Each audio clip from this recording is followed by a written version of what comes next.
Du coup, allons-y, premier joueur du jour. Commençons les discussions. Allons sur Boris Dio, du coup, si tu veux bien. Donc Boris Dio, un cas fascinant pour le coup. 7 saisons sur la décennie pour Boris Dio. 8 points de moyenne et 24 minutes en moyenne sur cette 2 décennies pour Boris Dio. En termes de minutage total, on est sur du 12 500 minutes. Donc c'est quand même pas mal, 146e total de la décennie. 523 matchs également. Au niveau palmarès, le titre en 2014, bien sûr, avec les Spurs. Les comparaisons de draft, c'est pas un épisode où on va avoir beaucoup de comparaisons, malheureusement, je suis désolé. Mais Boris Dio est assez vieux et donc pas de comparaison chez NBA Draft et pas non plus chez Draft Express. Et au niveau des surnoms loufoques de Basketball Référence, cette fois on les connaît un peu mieux quand même. On a Bobo, bon celui-là ça va. Ensuite on a 3D. Est-ce que tu le connaissais celui-là? T'as déjà entendu? Oui. Dès qu'il a fait sa saison de MIP où il faisait beaucoup de triple-double. D'accord. Ouais, mais le 3D était un surnom facilement donné à l'époque. Donc il y avait 3D, il y avait Matrix dans la même équipe, c'est ça? Oui, exact. Ça, j'avais pas vu, mais oui, exact. C'était les Suns Computer. Les stats. Et le French Magician. Ça, c'est. Je l'ai pas entendu, mais il se comprend, quoi. On voit d'où il sort. Apparemment. Ouais. Et puis Babac, qui est pas répertorié sur Basketball Référence, mais Babac, est-ce que tu sais pourquoi on l'appelle Babac c'est son second prénom qui est Babacar. Exactement. Tout à fait. Bah, tu vois, moi je l'ai appris aujourd'hui. Donc rapidement, son parcours avant qu'on débatte du joueur. Donc au début de notre décennie, il a 28 ans, puisque, rappelons, draft 2003, si je dis pas de bêtises, donc drafté pas mal de temps avant. Ouais, exact, un draft avec LeBron James. Hein. La fameuse draft 2003, ouais, tout à fait. Les inséparables. Ah ouais, non, mais c'est Boris Dio. Le vrai premier de la draft est évidemment Boris Dio. Et donc, la décennie commence pas très bien. Alors, rappelons que juste avant ça, il fait les playoffs avec les Bobcats. C'est la première année de l'histoire de la franchise où ils font les playoffs avec Gerald Wallace, Stephen Jackson, Raymond Felton, etc. Donc 2010, ils font les playoffs avec Charlotte. Par contre, au début de notre décennie, donc 2011, c'est beaucoup plus catastrophique.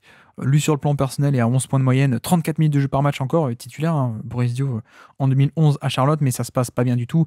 Pas de playoffs du tout. Gerald Wallace est échangé en cours d'année. Enfin bref, Raymond Felton est parti à New York, etc. Et c'est plus la même équipe. Donc 2012, ensuite.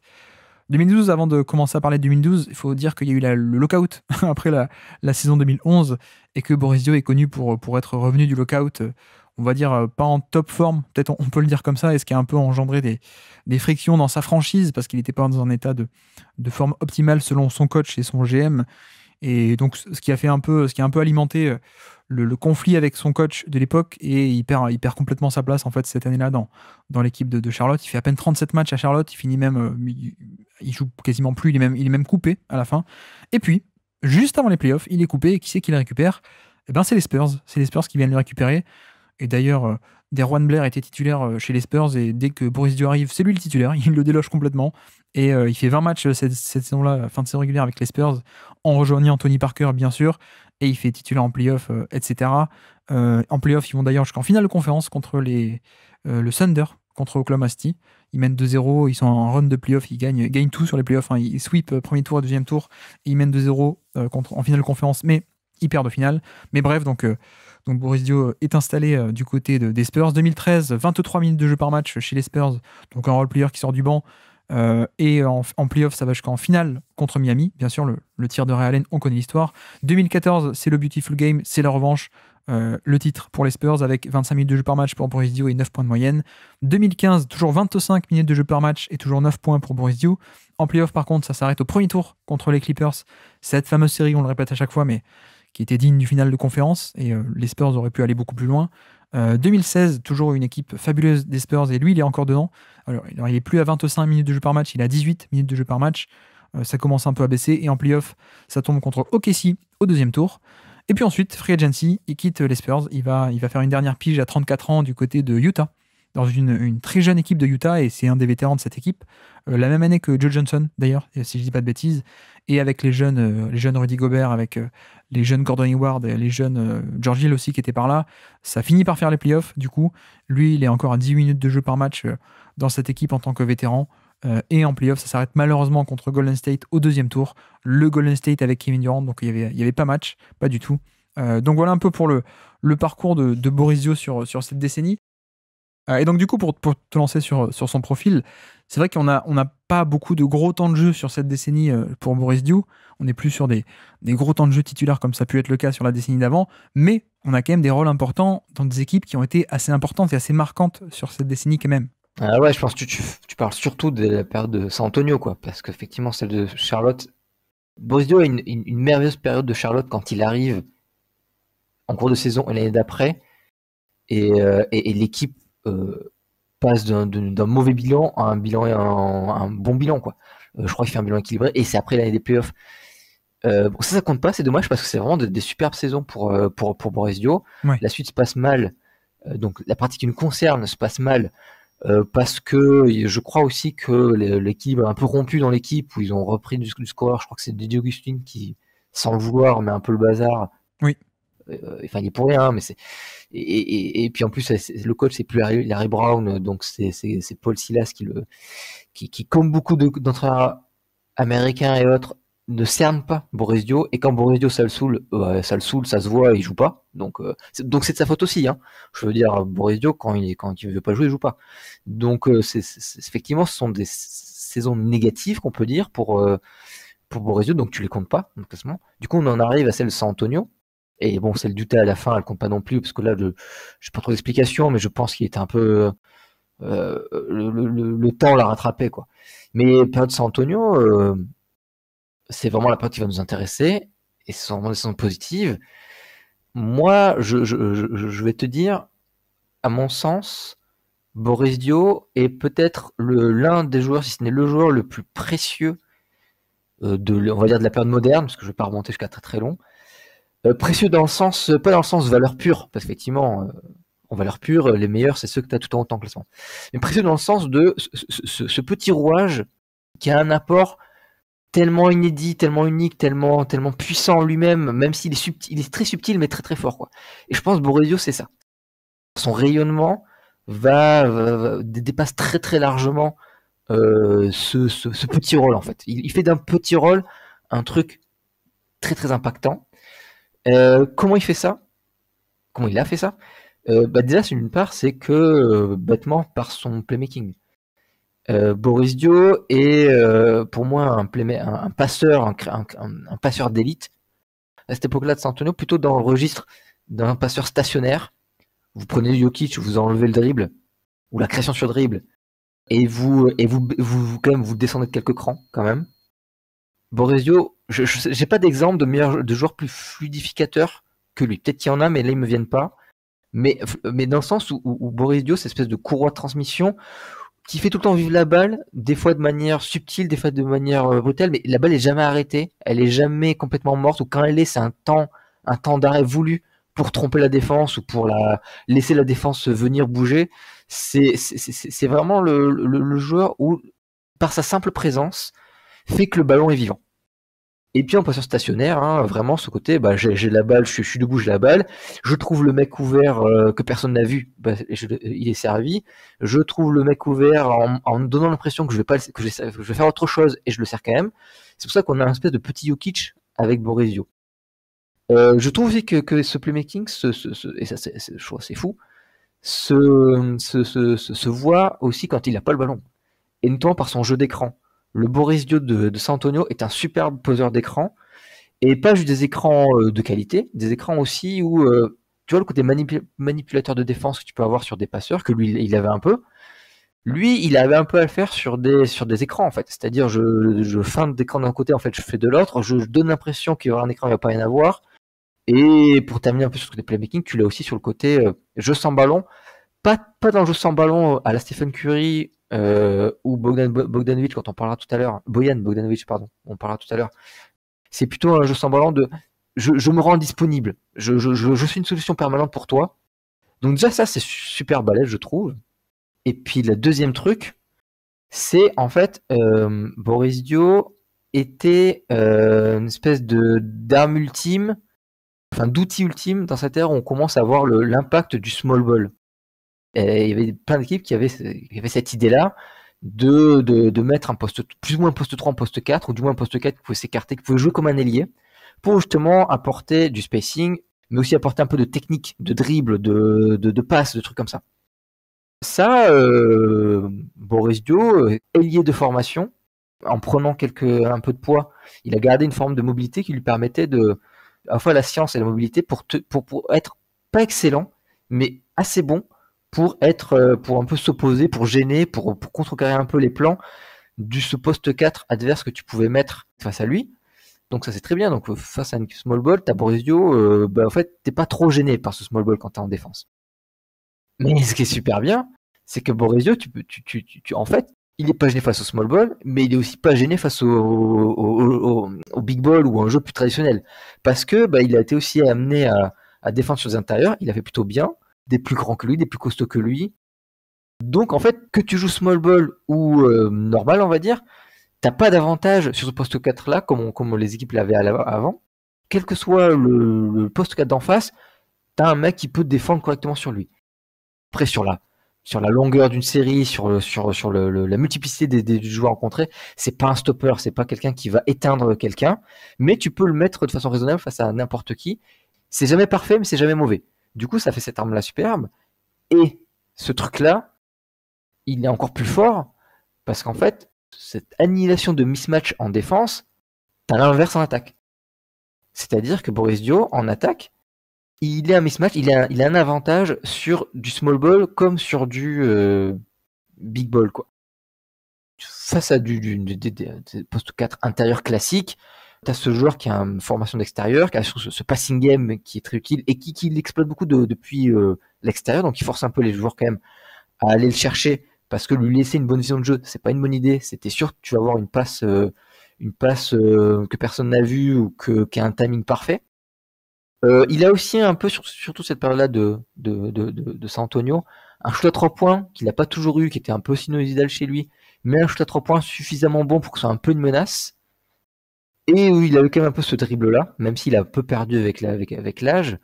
Donc si tu avais un trop grand, trop costaud à l'intérieur, tu pouvais te prendre un 3 points, tu pouvais subir l'espace que tu lui laissais à l'extérieur par son jeu de passe, voire du drive quand tu faisais un close-out un peu lent, un peu mauvais.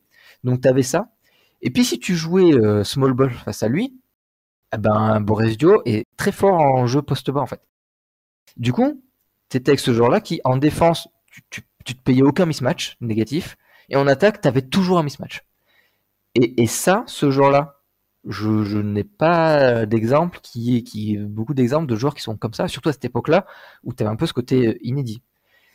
Voilà pourquoi pour moi Boris Dio est un des joueurs les plus précieux de l'histoire moderne.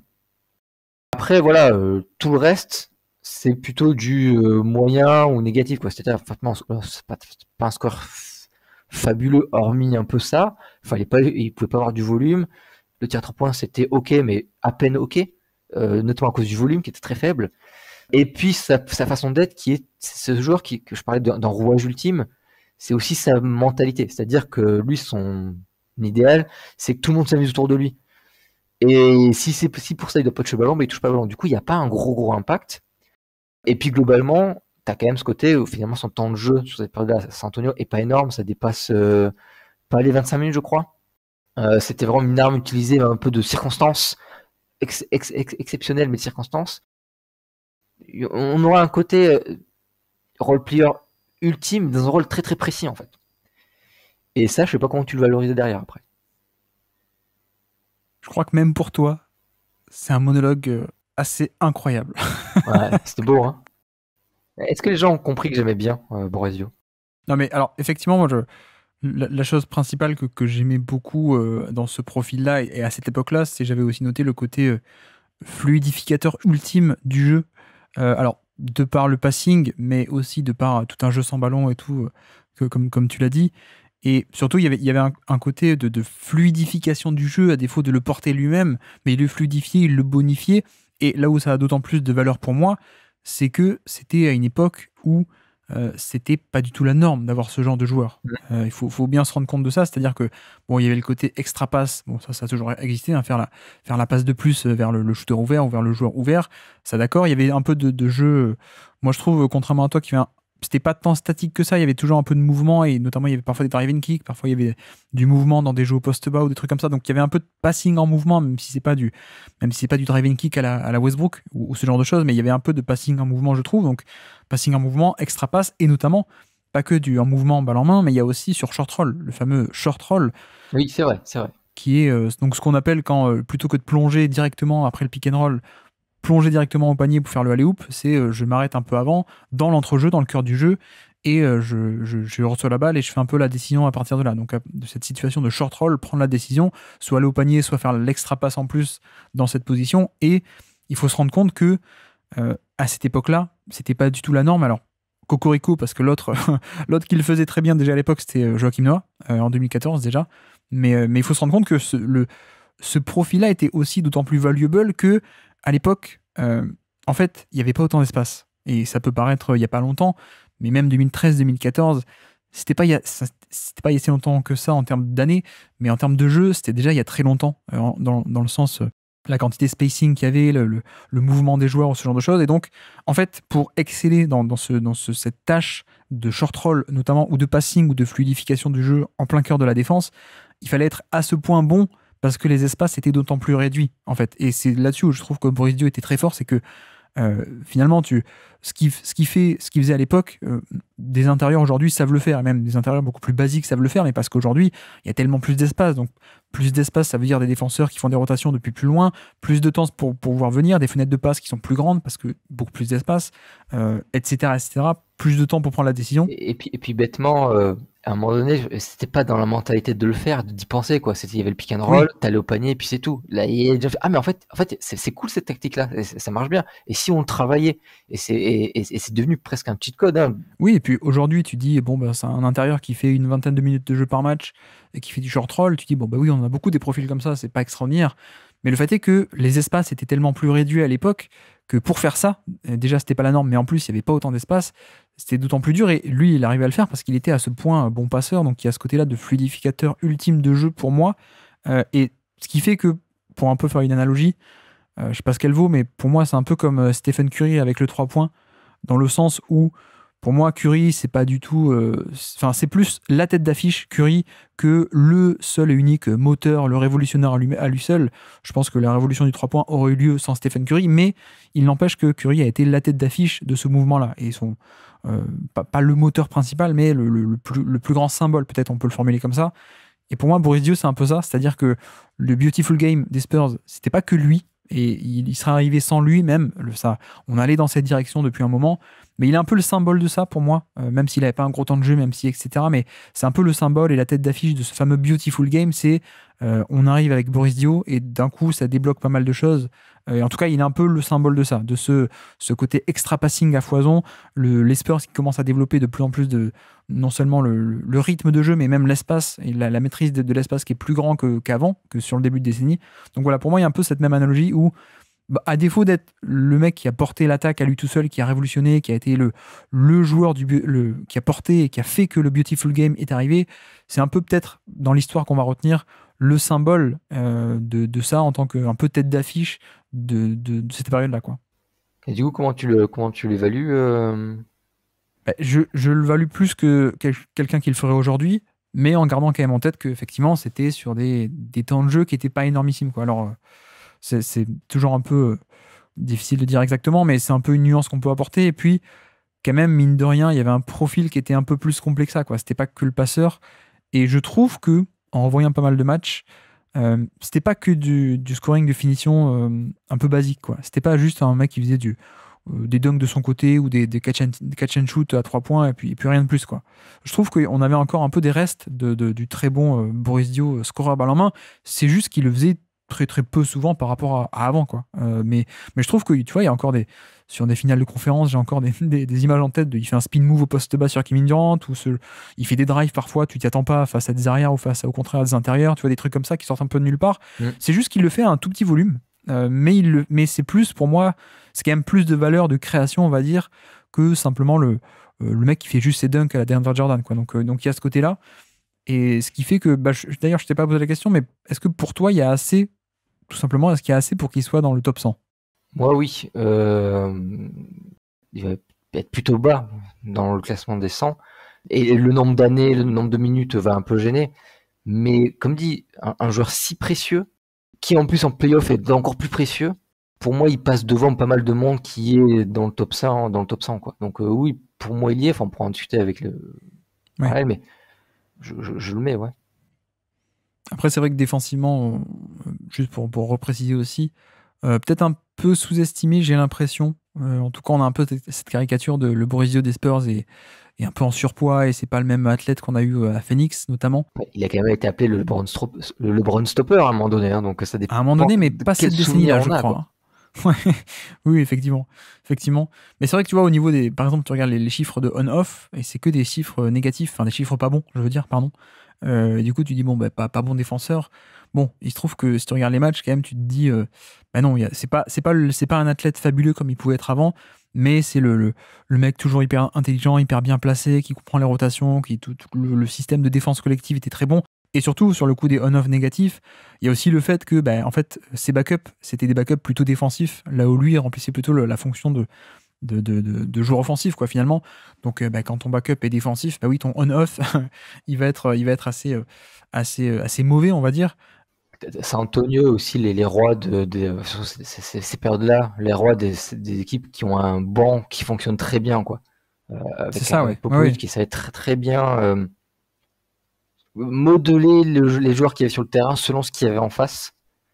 C'est surtout que il y avait tellement de créateurs dans cette équipe que, par exemple, si tu le fais jouer avec Tony Parker sur pick and roll, ensuite tu fais rentrer Manu Ginobili, qui va être plutôt lui la source d'attaque, mais tu n'as plus forcément autant besoin de Boris Dio, mais du coup tu peux te permettre d'avoir un backup qui est plutôt défensif, ou d'avoir des intérieurs genre Splitter, genre Aaron Baines, genre, ou même parfois Tim Duncan à l'intérieur, etc., mais qui était plutôt là pour la défense, sachant que tu pouvais avoir l'attaque de notre côté. Donc bref, c'est ce qui fait que c'est on-off, le différentiel avec ou sans était relativement négatif, mais par contre, si tu regardes non pas le différentiel, mais à quel point l'équipe performait avec lui sur le terrain, finalement, toute la période de Spurs, il fait partie d'équipes qui sont, enfin en tout cas, le niveau de performance de l'équipe est à chaque fois autour du 92e centile, 69e, 79e, 89e, 96e, 73e la dernière année à Utah. Donc en gros, toute la décennie, il a fait partie d'équipes où quand il était sur le terrain, ça défendait bien, quoi. Et c'est pas des chiffres qu'on peut manipuler très facilement parce que échantillon, etc. Mais quand c'est sur toute la décennie, ça recoupe un peu avec notre analyse un peu visuelle de dire, et voilà, est-ce qu'on a vu concrètement en match que, oui, en fait, quand il était sur le terrain, c'était pas une passoire du tout en défense, et c'était même plutôt quelqu'un qui comprenait la défense collective, qui était toujours bien placé, et qui était même pas du tout quelqu'un de poreux non plus dans la défense sur l'homme. Donc il y avait ce côté-là, et puis en plus, le QI basket, bien sûr, et le playmaking défensif qui allait avec, bien sûr, les instincts, le côté intercepteur qui parfois crée des actions défensives un peu sorties de nulle part. Donc bref, voilà pour le profil globalement. Et du coup, dans le classement, où est-ce qu'on l'imagine? Tu vois, je regardais un peu, comme dit, je cherche un peu des joueurs qui étaient un peu dans la comparaison. Alors, en tenant compte, je le fais beaucoup descendre aussi parce qu'il n'y a que 25 minutes par match pour sa année la plus prolifique sur cette période de San Antonio. Ouais. Et pas beaucoup d'années finalement. Du coup, tu vois, je regardais là, tu vois, il y a du Trevor Ariza, je préfère 10 fois Boris Dio à Trevor Ariza. Mais Trevor Ariza, je pense qu'il a 10 ans ou 9 ans, et puis à chaque fois avec des gros temps de jeu. C'est ça, ouais. Mais donc, je partais un peu de ce point de vue-là. PJ Tucker est un peu comme ça aussi. Donc, c'est pour ça que je regardais un peu autour d'un peu de cet endroit-là. Ok, donc là, on est au niveau de la 92e, 3e place, grosso modo. Donc, pour dire un peu dans la zone, on a du coup Roy Hibbert juste au-dessus, Ariza, PJ Tucker, et en dessous, on a Ray Allen et Pascal Siakam. Je t'avoue que j'étais plus bas. J'étais plus bas, moi. J'étais plus bas. J'étais plus bas parce que le temps de jeu, on peut pas l'oublier. Et en fait, déjà, le fait qu'il soit dans la liste, déjà, pour moi, c'est un accomplissement. Enfin, je veux dire, si c'était pas Boris Dio et qu'il faisait ces choses-là sur son temps de jeu, il y serait pas, quoi. Ou il serait dans les mentions à côté de Josh Smith. Mais non, mais j'avais un peu ce truc de me dire, finalement, c'est bien, mais je vais pas monter très haut. Et notamment, tu vois, je regardais Chandler Parsons, qui a 4 saisons en fait sur la décennie, dans ce rôle un peu de porteur de balle tertiaire, on va dire, bon passeur, bon défenseur, bon scoreur, et qui le faisait sur des gros temps de jeu et des gros volumes, en tout cas plus gros que Boris Dio. Donc Parsons 4 saisons à gros volume, on va dire, contre Boris Dio qui a 2013, 14, 15, 16 et 17, on va dire, on la compte un peu à Utah, mais c'est quand même beaucoup moindre. 4,5, 5, allez, si on prend aussi l'autre moitié en 2012, on va dire 5, 5,5. Bref, je mettais un peu Chandler Parsons en fourchette haute à pas trop dépasser, sachant qu'au-dessus, on a pareil, hein, Nell Williams fait toute la décennie, J.R. Smith aussi, Monta Ellis, peut-être, je sais pas, peut-être il faut le baisser. Mais en gros, j'étais dans cette zone et je savais pas si on le mettait par-dessus, dessus ou dessous des Marcus Smart ou Jake Crowder, en gros. Oui, en vrai, ça me va. Hein. Comme dit, c'est vraiment le minutage qui fait descendre. Parce que le Boris Dio qu'on a eu, en soi, je le trouve bien meilleur que tous ces joueurs-là. Ouais. Mais c'est vrai qu'il joue beaucoup moins, avec pas beaucoup d'années. Donc, je vais pas batailler pour le faire monter parce que j'ai pas en tête toutes les années de chacun. D'autant que son temps de jeu et son nombre d'années le nécessitent, quoi. Ouais. Eh ben écoute, j'hésite entre Parsons et Smart, donc j'ai un peu envie de le mettre au milieu, entre les deux. Avec l'argument de Parsons, Oui. ça a eu beaucoup plus gros volumes et Smart a eu beaucoup plus d'inefficacité. Donc voilà. Oui, ça me va. Ok, bah alors mettons-le là. Tiens d'ailleurs, j'ai pas cité, mais 1700 minutes de playoff pour Boris Dio sur cette décennie, mine de rien, 52e. Donc c'est quand même pas mal pour malgré son petit temps de jeu de saison régulière. Et est-ce que les playoffs avec Charlotte ne comptent pas à double? Mais ça compte pas sur la décennie, je t'ai dit Charlotte. C'est 2010. Ah mince, pardon. Donc il y a que du San Antonio, mais heureusement ils ont fait pas mal de runs. Ça a bien aidé. 80 matchs de playoff sur cette décennie, c'est quand même pas mal. Et donc petit quiz pour finir. T'avais oublié qu'il y avait des quiz. Ouais, j'avais un peu oublié, j'espérais que la longueur de... Pourquoi tu crois que je fais des longs monologues? C'est pour que tu dises, ah, faut qu'on coupe un truc. Et qu'on coupe le quiz. Mais non. Je préfère couper tes monologues plutôt que tes réponses loufoques des quiz. Et donc surtout que là, on est dans des réponses de quiz en monologue, tu vas moins rigoler. On est surtout on a un kick qui est dans l'effectif. Est-ce que tu es capable de me citer des joueurs dans l'effectif? Alors je suis désolé, on a déjà fait les Spurs de ces années-là. Est-ce que tu es capable de me citer des joueurs du Charlotte 2012, la pire équipe de l'histoire de la NBA, qui a le plus petit pourcentage de victoires de toute l'histoire, qui est d'ailleurs aussi le plus petit total, parce que comme c'est la saison du lockout en plus, ben voilà, ils n'ont eu que 7 victoires sur la saison. Bref, est-ce que tu es capable de me citer des joueurs de cette équipe dans laquelle Boris Dio était là et donc a été coupé à mi-saison? Donc Boris Dio, je sais pas si Jarrell Wallace y a encore. Non, voilà, c'est échangé 2 ans avant. Ou l'année d'avant. Ouais, je me souviens même plus contre qui. Il y a Stephen Jackson. Non, il n'est pas là. Il n'est pas là. Il y a DJ Augustine. Exactement, DJ Augustine. Ça fait 1. Ça fait 1. Est-ce qu'il n'y a pas, comment il s'appelle, Gerald Anderson? Exactement. La star de l'équipe, c'est Gerald Anderson. Est-ce qu'il n'y a pas... Alors attends, parce que dans les pivots, est-ce qu'il n'y a pas du Desegana Diop, un truc comme ça? Exactement. Alors là, incroyable. Alors oui, il est là, Desagana Diop. Je me demandais quel indice je pourrais trouver pour te le faire deviner, mais je... Non, mais enfin, je les ai regardés les matchs de Boris Dio, Charlotte. Est-ce qu'il n'y a pas eu à un moment donné du Tyrese Thomas? Tout à fait. Tyrese Thomas est là, effectivement. Est-ce qu'il n'y a pas eu BJ Mullens ou Exactement, Mullens, Byron Mullens est là. Le fameux que toi tu appelles différemment. Byron Mullens, pardon, ou BJ Mullens est là. Allez, je vais t'aider. Il y a des joueurs qui ont été draftés en 2011 dans cette équipe. 2011-2011, ah bah c'est pas Kemba Walker n'y est pas. Hein. Oui, si. Kemba Walker, c'est son année rookie. Et il y en a un autre de cette draft qui est drafté très haut, qui a fait grand bruit pendant Bismack. Exactement, Bismack Biyombo. Ah, je presque décide de pas l'avoir sorti avant, dire. Qui avait éclabousé le Nike Hoop Summit de par son niveau de performance et aussi de par une vidéo où il enchaîne 80 dunks d'affilée en détente sèche. Non, ouais. c'est vrai. Mais c'était, j'y ai cru. Il y avait pas, non, je crois que c'était un peu trop tôt, mais Primoz Brezec, ou je suis pas trop sûr de la prononciation. Non, il n'y est pas.